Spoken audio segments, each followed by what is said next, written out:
अगर आप बेहतरीन इंसानी हकूक़ के अलमबरदार हैं ना, और आप ये कहते हैं कि मावराए अदालत कत्ल नहीं होना चाहिए, और आप ये कहते हैं कि किसी भी इंसान को अदालत से बाहर मार देना बहुत बड़ा जुर्म है और आप उसके मुखालिफ हैं, और आप ये कहते हैं कि CCD जो भी कर रही है वो इंतहाई गलत कदम है, वो नहीं उठाना चाहिए, तो अगर आप वो वेनेज़ुएला वाली खातून की वीडियो सुन लेना तो आप CCD के दफ्तर के बाहर जाके हाथ जोड़ लेंगे कि इनको जान से मार दो और हमारे सामने मार दो। यानी ऐसा जुल्म तो फिल्मों में भी नहीं दिखाते जैसा जुल्म इनके साथ हो गया।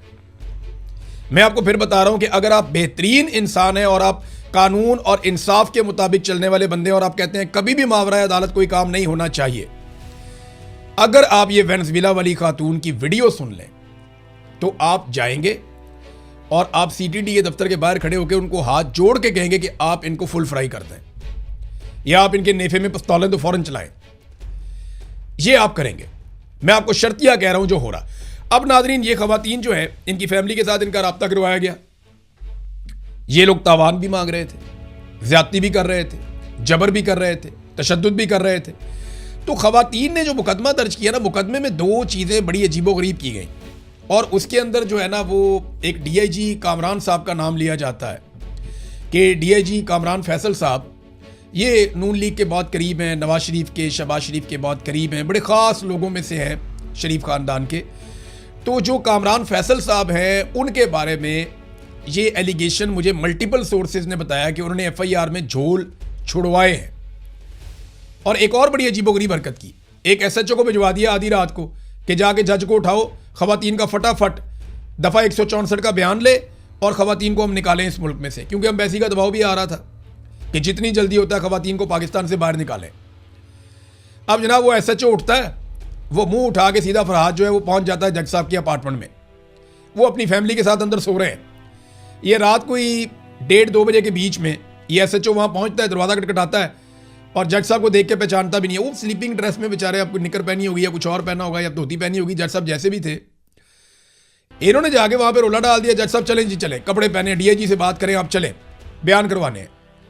जज साहब को गुस्सा चढ़ गया। जज साहब ने सुबह आके अदालत में पहुंचे जब सुबह, तो जजों ने हड़ताल कर दी, मजिस्ट्रेट्स ने। उन्होंने कहा जी ये क्या बदतमीजी है, ये तुम्हारी हरकतें कौन सी हैं? पहले तुम लोगों के घरों में घुसते थे, चादर और चारदीवारी का तकद्दुस पामाल करते थे, अब तुम जज के घर में घुस गए हो। वो SHO घुस गया 2 कांस्टेबल लेकर। तो DIG ने कहा जी अच्छा मैं मुतमईन करता हूं, मैं कोशिश करता हूं, कामरान फैसल ने, और उन्होंने मुअत्तल कर दिया। जज ने कहा नहीं मुअत्तल कोई नहीं, इसके ऊपर पर्चा दर्ज करो, ये मेरे घर के अंदर घुसा है। तो फिर जनाब SHO के ऊपर 452 का और 512B का जो है वो मुकदमा मुस्तफ़ाबाद थाने में दर्ज कर दिया गया, जहां पे जज साहब का अपार्टमेंट था। तो अब ये नादरीन कार्रवाई पुलिस ने डाली कि आधी रात को जज को उठा के लाओ ताकि हम फटाफट खवातीन के अपनी मर्जी के 164 के बयानात करवाएं और बस निकालें, सारा मामला इधर रफा दफा करें। एक तो ये कार्रवाई डाली गई, वो उल्टी पड़ गई, जज खड़े हो गए और जजों ने स्टैंड ले लिया। फिर इन्हें माफ़ी भी मांगनी पड़ी, मुअत्तल भी करना पड़ा, मुकदमा भी दर्ज करना पड़ा, लेकिन मामला आया गया हो जाएगा। ये SHO को कुछ नहीं होगा, DIG साहब इसको बचाएंगे, जिनके कहने पे DIG के और SSP के कहने के ऊपर उन्होंने ये सारा काम किया, तो इनको बचाया भी जाएगा, उनकी जिम्मेदारी है। अब नाजरीन मामला एक FIR का है। FIR के ऊपर अगर आप देखें तो FIR में 2 चीज़ें बड़ी अहम है। नंबर 1, बॉस का नाम नहीं है कहीं पे कि बॉस कौन है। वो खवातीन कहती हैं जी एक बॉस है जो एक और आदमी है, लेकिन बॉस कौन है पुलिस ने अभी तक नहीं बताया। पुलिस को चाहिए था ना कि जो बंदे पकड़े हैं उनको मार कूट के चपेड़े मार के पूछे कि भी बताओ बॉस कौन है, किसी भी तरीके से पूछे बताओ भी बॉस कौन है, उसका नाम लो, कौन है वो बंदा जो इतना ताकतवर है जिससे सारे डर रहे थे तुम लोग, बताओ कौन है बॉस, कैसी उसकी शक्ल है, और उसकी तस्वीर लेके फिर दिखाते खवातीन को, वहां से पूछते जी यही है, वो कहती हाँ यही है, लेकिन ये काम हम कर देंगे। वो खवातीन बाहर ही आएंगी दुनिया में कहीं ना कहीं, तो हम उन्हें वो तस्वीर दिखा देंगे बॉस की, क्योंकि बॉस कौन है वो मैं आपको आइडिया हो जाएगा। अभी नाम मैं अभी नहीं लूंगा, लेकिन आपको आइडिया हो जाएगा बॉस कौन है। तो नाजरीन ये जो रज़ादार है इसके बारे में वहां पे एक जुमला लिखा गया, ओनली का लफ्ज इस्तेमाल किया गया कि इसने सिर्फ धमकाया, जानबूझकर ऐसा लफ्ज इस्तेमाल किया गया ताकि तशद्दुद और जबर में से और जो बाकी जुल्म और ज्यादती है उसमें से इसको निकाला जा सके कि 4-5-6 दिन गुजर जाएंगे तो हम तुझे भी निकाल लेंगे, जैसे हमने जज मोहम्मद आसिफ के बच्चों को निकाला था। तो नाजरीन ये लड़कियां जो हैं वो हर चीज़ अपने घर वालों से शेयर करती थी, इसकी वजह से इनकी बचत हुई है। फिर इसके घर वाले जो हैं वो पीछे तक पहुंचे और उन्होंने लड़कियों को बाजियाब करवाने के लिए पुलिस को जो जो उनके पास सपोर्ट थी उन्होंने दी। अब लड़कियों ने बयानात रिकॉर्ड करवा दिए, एम्बेसी का दबाव था कि फौरी तौर पे इनको निकाला जाए।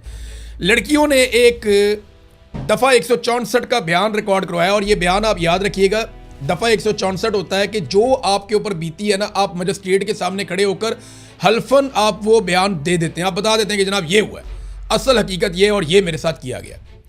और ये बयान बड़ी अहमियत रखता है किसी भी मुकदमे में। तो दफ़ा 164 का बयान लड़कियों ने रिकॉर्ड करवाया सगीर अहमद मजिस्ट्रेट साहब के सामने, लेकिन दफ़ा 164 के बयानात को सील कर दिया गया। ये नहीं होता, दफ़ा 164 का बयान सील नहीं हुआ करता, लेकिन इस दफ़ा 164 के बयान को सील कर दिया गया। क्या वजह है?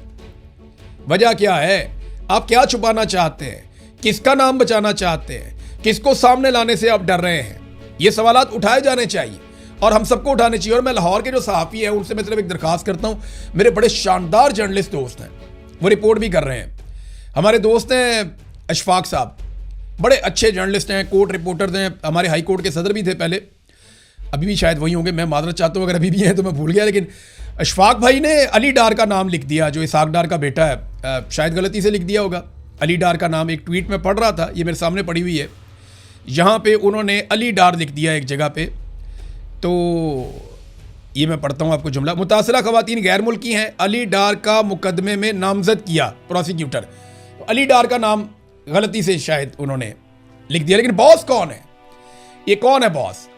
ये बॉस बहुत ताकतवर है और ये बॉस इन सारों को डील कर रहा था। ये सारे उससे डरते थे और उससे मगलूब रहते थे, ये खवातीन ने बताया है। अब दफ़ा 164 का बयान जो है उसको सील कर दिया गया, बिल्कुल वैसे जैसे वॉल्यूम 10 JIT का सील कर दिया गया था। जब पनामा की एक JIT बनी थी और उन्होंने बहुत सारे वॉल्यूम्स बनाए थे, तो उसमें वॉल्यूम 10 को सील कर दिया गया था कि इसको नहीं खोला जाएगा, क्योंकि अगर इसको खोल दिया तो बड़े बड़े शुरफा के नाम बाहर आ जाएंगे। तो ये जनाब जो 164 का बयान है, दो खवातीन का, और ततिम्मा बयान, ये भी याद रखिएगा, ततिम्मा बयान भी पुलिस ने खुद ही मैनेज किया है, ये भी मैं आपको बता दूं। और मेरी जो रिपोर्टर्स हैं लाहौर के, जो कोर्ट रिपोर्टर्स हैं ख़ास तौर पे, उनसे गुजारिश है कि वो चेक करें कि ये जो बंदे अदालत में पेश किए गए ये वही बंदे हैं, सिर्फ चेक कर लें, मैं और कुछ नहीं कह रहा। इसकी तस्दीक ज़रूर होनी चाहिए, क्योंकि देखें वहाँ पे जो मुद्दई है वो मौजूद नहीं थी, विक्टिम्स जो दोनों खवातीन हैं वो वहाँ पे मौजूद नहीं थी, और बाकी कोई पहचानता नहीं था कि ये बंदे कौन हैं। ये आया सरकारी मुलाजिम है, कहीं से पकड़ के किराए के बंदे ले आए हैं, या ये वही मुल्जिमान हैं जिन्होंने एक्चुअली खवातीन का रेप किया और जुल्म किया। देखिए रज़ा का तो अब सबको पता है ना, क्योंकि उसका नाम सामने आ गया।